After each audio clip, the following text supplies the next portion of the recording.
ওকে থাক হ্যাঁ খালা আপনার ছেলের বউ আপনাকে কেমন জানে এত কান্না করছেন আপনি একটু কথা বলেন একটু শুনি আমার মেয়ের মতন আমি এইভাবে আমারও না খাই আমার খাওয়াই মানে আপনার ছেলের বউ না খেয়ে আপনাকে খাওয়ায় এই জগতে কখনো ছেলের বউ এমন হয় না অনেকেই তো দেখছে আপনি একটু তাহলে বলেন যে না আপনার জন্য একটু দোয়া করতে দেশবাসীর কাছে আমার বেটার জন্য যিনি আমার সকলেই দোয়া করে মানে ছেলের বউ ছেলে মানে এলো মেয়ে এবং মানে নাতনি সবাই কান্না করছেন কারণটা কি কোন কারণে কান্না আপনার চোখের পানি কি কিসের অভাব আপনাদের আমাদের টাকা পয়সার অভাব আর কিছুর অভাব নেই আমাদের ভালোবাসার অভাব নেই ভালোবাসা আছে টাকা পয়সা নেই আমাদের টাকা পয়সা নেই শ্বশুর শাশুড়ি অসুস্থ ঠিকালে ওষুধ পানি খাওয়াইতে পারি না ঠিকালে ওষুধ পানি খাওয়াইতে পারি না অসুস্থ রুগী তাদেরও তো মুখের দিক টাকায় থাকা লাগে যে কোনে পাবো টাকা পয়সা মানে কি এমন কাজ করেন যে আপনাদের সংসারে এতটা অভাব কাটতেছে না অভাব কাটতেছে না তা আল্লাহই জানে কি কারণে অভাব কাটতেছে না কাজ কাম তো আর কম করি না খাটনি প্রচুর খাটনি করি কিন্তু অভাব কাটে না কে আল্লাহই জানে আল্লাহ কি দিয়ে মন পরীক্ষা করতেছে আল্লাহই জানে একমাত্র আল্লাহ ছাড়া কেউ জানে না আপনার যে শাশুড়ির চোখের যেভাবে পানি অজরতে জড়তেছে কিন্তু আপনি কথা বলতেছেন কান্না করতেছেন ভালোবাসা কষ্ট রয়েছে বল ভালোবাসার কারণে মনের ভিতরে যে কি কষ্ট আছে সেটা তো আর মানুষ দেখে না মানুষ তো দেখে খালি উপরেই ভিতরে যে কার ভিতরে যে কি কষ্ট কেউ কি সেটা জানে বললে জানে না বললে কেউ জানে না কারোকে বুঝাইতে পারা যায় না যে কি কষ্ট আপনার মানে এলো শাশুড়ি বলল যে আমার বউ না খেয়ে আমাকে খাওয়ায় ও নিজে কষ্ট করে কিন্তু আমাকে কষ্ট পাইতে দেয় না জি এটা কেন করেন ভালোবাসার খাতিরে সেই জন্যই তো করি উনি মরে গেলেই তো শেষ তার সমস্যা কোথায় আপনি তো মনে করেন যে তখন আপনার জ্বালা মানে কষ্ট দূর হয়ে যাবে না যতকাল বেঁচে থাকবে এতকাল যেন আমি এইভাবেই রাখতে পারি আপনারা সবাই দোয়া করবেন আমার জন্য আর আমার শাশুড়ির জন্য সবাই দোয়া করবেন আপনি কি বলবেন খালা আপনার ছেলের বউর জন্য আপনারা সবাই দোয়া করবেন আমার ছেলের বউ যিনি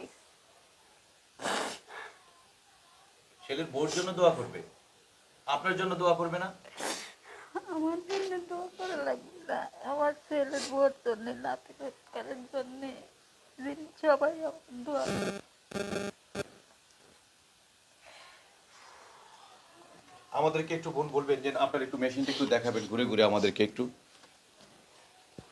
মেশিনটা দেখান আপনার এই যে মেশিনটা এই মেশিনটা দিয়ে কি কাজ হয় এই মেশিনটা দিয়ে সব ধরনের কাজই হয় আপনি কি ধরনের কাজগুলো করেন আমাদেরকে একটু বলবেন যে আপনার কাছে যদি কোনো অর্ডার আসে মানে এলো এই কাজগুলোর জন্য আমি এই বাচ্চাদের এই যে প্যানগুলো রেডি করি এইটা এই মেশিনটা দিয়ে এই যে এই মাজাটা চাপ দেওয়া হয় আর কি আচ্ছা আচ্ছা এটা প্যানটা একটু দেখান প্যানটা দেখান এই বাচ্চাদের এই প্যানগুলো আপনি তৈরি করেন না জি এই বাচ্চাদের যে প্যানগুলো আমরা রেডি করি এই প্যানগুলো হ্যাঁ এই আজকে তো আমি তাহলে 10টা প্যান নিয়ে যাব আমার বাচ্চাদের জন্য নিবেন নিতে পারবো জি আর পেমেন্টটা কেমন দিতে হবে আপনার এখান থেকে যারা ক্রয় করে নিয়ে যায় পাইকারি কি ধরনের দামে নেয় আপনি একটু বলবেন এই দামটা মানে বলতে পারবে কে আপনি বলতে পারবেন না আপনার স্বামী আমার হাজবেন্ড আপনার হাজবেন্ড বলতে আপনার হাজবেন্ডের কাছ থেকে আমরা বিস্তারিত বিষয়টা একটু আমরা তথ্যগুলো জানবো তাহলে এই একটা মেশিন দিয়ে কয়টা কাজ হয় এই একটা মেশিন দিয়ে অনেক রকমের কাজ করা যায় আপনি কি কি কাজ জানেন তারপরে আপনার কাছে কি ধরনের অর্ডার করলে মানিলো মানুষ মানিলো জিনিসগুলো ক্রয় করতে পারবে আমি সব মেশিনের কাজই জানি সবকিছুই জানি এটা দিয়ে আগে শুরু করা লাগে এই মেশিন দিয়ে আগে ওভারলকিং হ্যাঁ এটা হচ্ছে গিয়ে ওভারলক মেশিন আগে শুধু এই ওভারলকটা করা লাগে ওভারলক করে এই মেশিন রেডি করে তারপর মনে করেন এই যে রাবারটা লাগায় এই রাবার লাগানোর পরে তারপরে আমার এই মেশিনে কাজ হয় মানে এক একটা মেশিনের কাজ এক একটা রকমের হ্যাঁ তার মানে আপনার কাছে হলো টোটাল একটা প্রোডাক্ট তৈরি করতে যা যা মেশিন দরকার আপনার কাছে আছে জি আছে আমার কাছে সব মেশিন আছে তাহলে তো আপনার অভাব থাকার কথা না রে বোন ওভারলক মেশিন আছে হেডলক আমি জিজ্ঞেস করছি যে আপনার মানে তো কি মানে অভাব থাকার কথা না, আমার অভাব থাকার কথা না, এটা সবাই ভাবে যে হ্যাঁ অভাব থাকার কথা না, কিন্তু অভাব, টাকা নাই বিধায়, অর্থ নাই, সেই জন্য আপনি কাজের প্রোডাক্টটা করে আপনি তৈরি করতে পারছেন না, এইটা হলো আপনার সমস্যা। জি। বোন, আমরা মোবাইল নাম্বার দিতে চাই, যদি প্রবাসী কোনো ব্যক্তি যদি আপনি কারো কাছে কিছু সহযোগিতা চেতে চান তাহলে আপনি বলতে চান, তাহলে বলুন। হ্যাঁ, মোবাইল নাম্বার আছে। নাম্বারটা কি আমরা ভিডিওতে দিয়ে দিব? হ্যাঁ, সমস্যা নাই। আচ্ছা, নাম্বারটা আমরা দিয়ে দিলাম ভিডিওতে। আপনি শুধু একটু বলেন যে দেশবাসীর কাছে কি সহযোগিতা চান আপনি? দেশবাসীর কাছে সহযোগিতা চাই যে সবাই আমার জন্য দোয়া করুক, আমি যেন আগের মতন যেন আমি আবার এই কারখানাটা আবার চালু করতে পারি। এইটাই আমার কাছে, সবার কাছে, দেশবাসী সবার কাছে এটাই হলো মানে আমার এখন কাছে। আপনার এই কারখানাটা বন্ধ হয়ে যেতে চাচ্ছে? হ্যাঁ, অবশ্যই বন্ধ হওয়ার দিকে পড়াই, অর্থ নাই বিধায়। আপনার এই অর্থ দিয়ে কারা চলে, সংসারে কে কে চলে? আমার অর্থ দিয়ে ফ্যামিলির সবাই চলি আমরা। আপনার এই কর্মের টাকা দিয়ে পুরো ফ্যামিলি চালান? জি, পুরো মানে শাশুড়ি, শাশুড়ি, ননদ? শ্বশুর, শাশুড়ি, ননদ, আমার 3টা বাচ্চা আছে, লেখাপড়ার খরচ, অনেক কিছুই মনে করেন যে। এর সাথে এটার সাথে আপনার ঘর ভাড়া সবকিছু? জি, এটার সাথেই।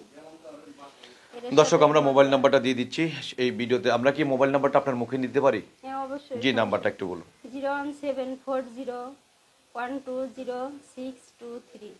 এই নাম্বারটা কার? এই নাম্বারটা আমার হাজবেন্ডের। আপনার হাজবেন্ডের। কে ধরবে? আমার হাজবেন্ডই ধরবে। কি নাম আপনার হাজবেন্ডের? রুবেল। রুবেল। আপনার নাম?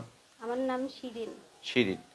দর্শক, বোন শিরিনের কাছ থেকে বিস্তারিত বিষয়গুলো শুনলেন, জানলেন। আমরা আপনাদেরকে একটা বিষয় জানানোর চেষ্টা করি, পুরো ভিডিওটা মানিলেও স্কিপ করে থাকবে। এখন নাম্বারটি, সেই নাম্বারে আপনারা সরাসরি যোগাযোগ করুন। আপনাদের কাছে রিকোয়েস্ট থাকলো যে এই পরিবারটাকে বাঁচাতে আপনাদের একটি শেয়ার দরকার, একটু কথা বলার দরকার, এবং একটুখানি কমেন্ট এবং একটু শেয়ারে এই পরিবারের আবার নতুন করে মন নিতে পারে, পরিবারটা বেঁচে যেতে পারবে। একজন মাকে বাঁচাতে, একজন সন্তানের মা তার সন্তানকে বাঁচাতে এত কষ্ট, অক্লান্ত পরিশ্রম। আপনাদের একটু সহযোগিতায় হয়তো বা এই টোটাল একটা সহযোগিতায় আপনাদের যে এই পরিবারের 3টি কন্যা সন্তান রয়েছে, একজন বৃদ্ধ মা রয়েছে, মানে ননদরা রয়েছে, সব কিছু একজন মানুষের উপরে নির্ভর। একটু সহযোগিতায় পুরো পরিবারগুলো বেঁচে যেতে পারে। দর্শক, ভালো থাকবেন, সুস্থ থাকবেন, আল্লাহ হাফেজ। দর্শক, পরিশেষে আপনাদের কাছে একটি কথা বলবো যে আপনারা 5 ওয়াক্ত নামাজ পড়বেন এবং দিন শেষে ভালো কাজ করার চেষ্টা করবেন। দর্শক, এই পরিবারকে সহযোগিতা করা, এটা হলো আপনাদের ভালো কাজের ভিতরে একটি। বোন, এই যে মেশিনটা, এটা মেশিনটা তো অনেক বড়, এটার নামও জানি না, কি এটা মেশিন? এটা হচ্ছে কাঁচা মেশিন। এটা কাঞ্চা মেশিন। এটার কাজ কি? এটা দিয়ে এই যে এই পাইপিংটা, মানে এই পাইপেনটা? হ্যাঁ, এই যে এই পাইপিংটা এই মেশিন দিয়ে হয় আর কি। এই মেশিন দিয়ে? হ্যাঁ, এই মেশিন দিয়ে এই পাইপিংটা হয়। আচ্ছা আচ্ছা। যাক দর্শক, আমরা অনেকগুলো তথ্য জানলাম, অনেকগুলো বিষয় জানলাম, জেনে আপনাদেরকে জানালাম। আপনারা টোটাল বিষয়টা একটা ঘরের ভিতরে একটা কারখানা, এই কারখানাটা বাঁচাতে, এই বোনটির সংসারটাকে বাঁচাতে আপনারা এগিয়ে আসুন। দর্শক, ভালো থাকবেন, সুস্থ থাকবেন, আল্লাহ হাফেজ।